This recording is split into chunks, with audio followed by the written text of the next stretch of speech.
So after almost 2 weeks since league start, I'm going to show you how my build looks like in endgame. It's not 100% min-maxed, but it's pretty min-maxed. There are many things that I could do to improve the build, um, but I don't want to grind. I don't want to put in the work just for a little bit more survivability and more damage. I just want to finish the challenges and be done with the league. First, I'm going to show you a map showcase. Show you pretty much how the build performs and what damage it does. Um, I think this should be a very good map. It also has monster gain maximum life as energy shield, which is very annoying for a dot build, but I think it should be fine.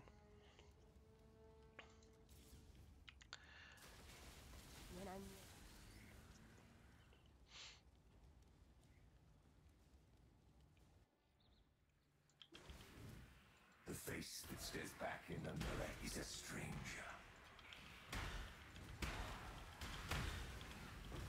Everything dies.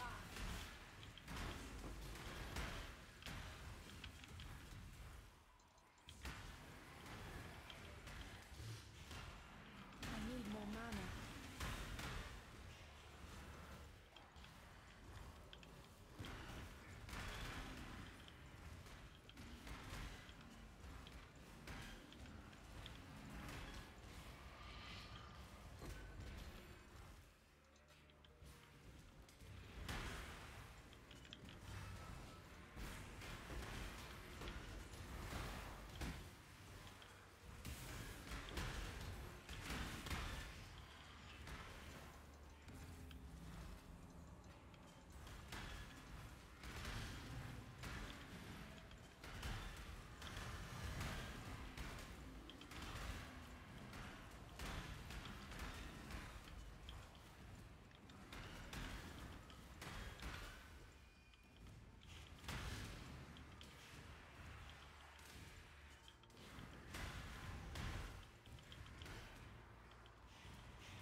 Anyway, that was the build showcase. That's how it looks like while mapping. Keep in mind that was a very tanky, uh, very difficult map because the mobs were very tanky.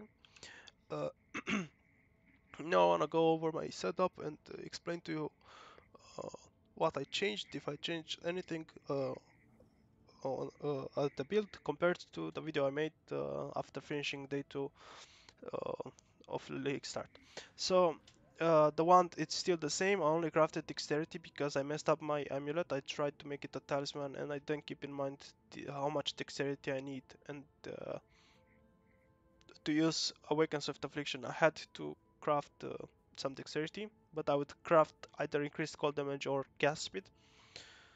Um, this is the helmet that I got. I only used Screaming Essence of Loathing to get 6% increased mana reservation efficiency because it's much more than enough, and it's much easier to hit good suffixes using more essences, because deafening it's like 11c and I don't want to spend like 20-30 divines just to craft a helmet where I could just use 1c essence and I would have enough mana.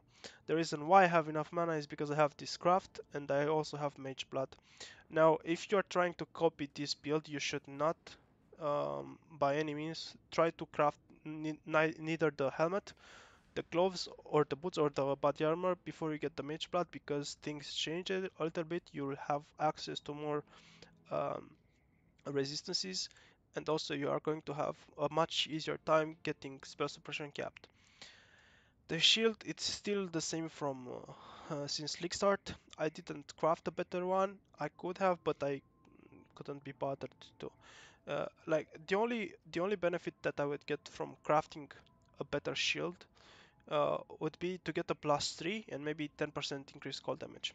That's the only thing that I would get. Maybe get a +3, +3 maximum resistances, and together with the 2 from my body armor, and maybe I would also use an impossible escape with imbalanced quad. That would give me access to another +3 to all maximum resistances. And since I'm anointing crystal skin, this gives me and also when I'm farming over boss, for example, let's say I'm doing only Maven, then I'm using Purity of Ice, and that would also give me, I guess, 5 to 6% maximum cold resistance. And she doesn't deal fire damage or lightning damage, so you don't have to bother. But basically, when you would run Uber bosses, I would swap the Quicksilver Flask for either Topaz, Sapphire, or Ruby Flask, depending on what that Uber boss damage does, and swap the Blasphemy um, for Purity. Again, maybe Ice, Fire, or Lightning, depending on what damage that Uber boss does. And then I would, if I would be very tryhard, I would swap um, uh, the +3 to maximum cold or lightning or fire resistances on my shield with harvest. That would be like the maximum try hard, but it's softcore. I don't think many people care about that. This shield is good enough. It gets the job done. The only thing is you're not as tanky when doing Uber bosses, but Uber bosses are anyway very deadly. So if you try to tank anything, mm, you're still going to die because they deal a lot of damage. Now the boots, some suppression. You don't really need tier 1 suppression. As you can see right here, it's tier 2 and it's not even the max roll. You just need enough suppression so that you get capped. Uh, to try to buy these items from the market, I don't think it's very possible to buy items from the market like this because it's a very niche build. Maybe I'll make some videos where I explain how to craft them. You should expect to pay about 150 to 200 divines for the rings, uh, the body armor, the boots, the gloves, and the helmet. The shield and the weapon and the amulet. Um, right now they're very expensive, and I don't expect you to craft them unless you have like 150 divines put separate. And the reason for that is just because the bases are very expensive. Like the amulet will cost you 10 to 15 divines just the base. The shield will cost you about 20 divines the base, and another 20 divines just the base for the amulet for the wand. In terms of my flask, these are the flasks that I use and the modifiers. Um, Poison. Here I have basalt flask for more um, armor and elemental resistances. Here I have reduced mana cost. This is mandatory. Regenerate. You can opt for something else if you don't care about regenerate life per second, but since we cannot leech, I think regenerate is very good. 6% regen life per second. I find it to be very good. Maybe you want curse immunity or stun immunity, and this gives me increased armor. Again, the flasks are not perfect. You can definitely do some min-maxing. In terms of gems, you have Empower, 2120 with Vortex, Creeping Frost, Elemental Focus, Awakened, Swift Affliction, and Awakened Control Distraction. Here, socketed on the gloves is full Cold Snap 2020. Awakened Elemental Focus, Divergent Punch is very important. This gives you some chill, and Awakened Control Distraction. Here I have Shield Charge with faster attacks, Divergent Vitality, Molten Shell, and here I have Determination with Elemental Weakness, Defiance Banner, and Malevolence. And here I have Blasphemy with Temporal Chains and Clarity, Divergent Clarity. It doesn't really make a difference if you get Divergent Clarity or not. Um, One thing that I have, it's this right here. Uh, it's a very bad jewel, but the only thing that matters is the double chance to avoid being stunned with corrupted blood cannot be inflicted on you, and since we also have uh, 33% chance to avoid being stunned on my body armor, and I also have some chance to avoid being stunned here, it makes me stun immune, which is very nice. Um,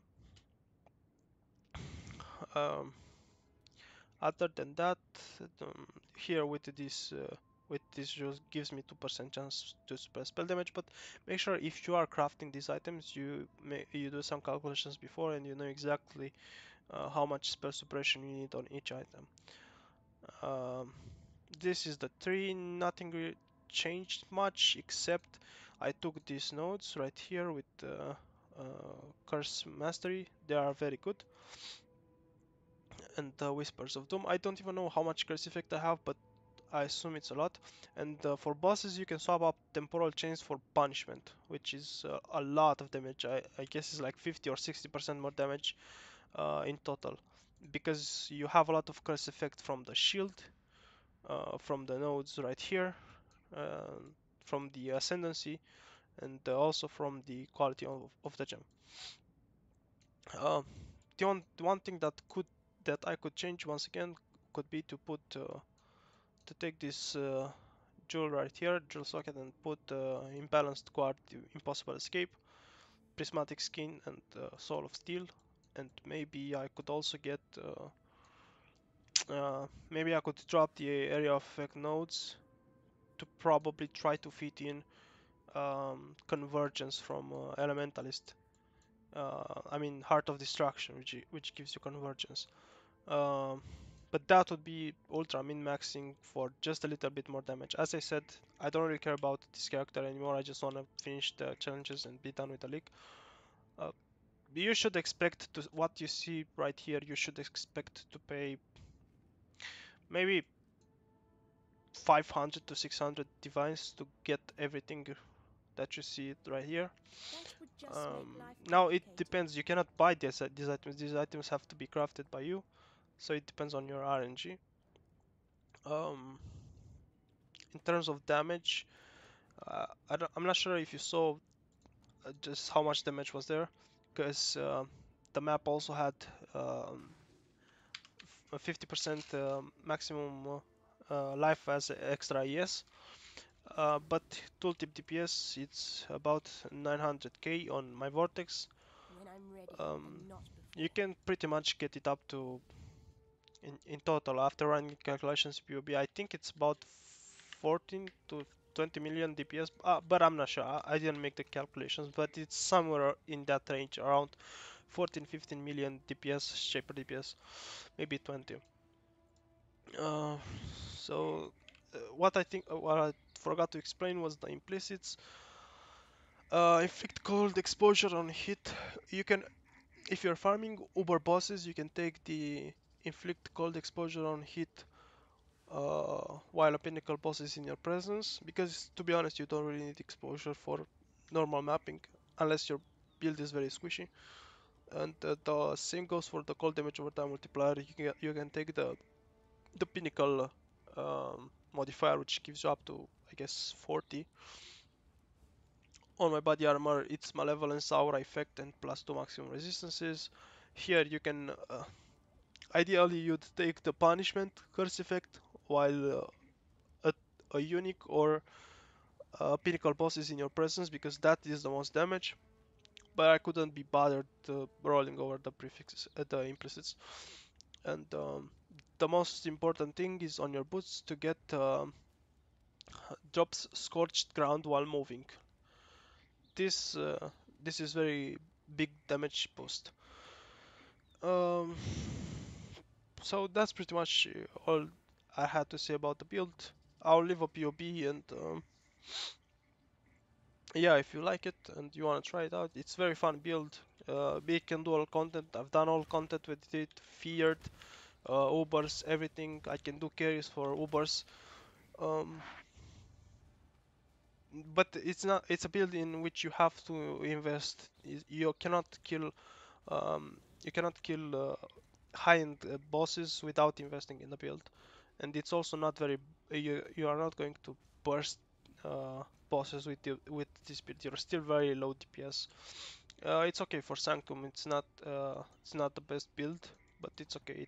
It gets the job done.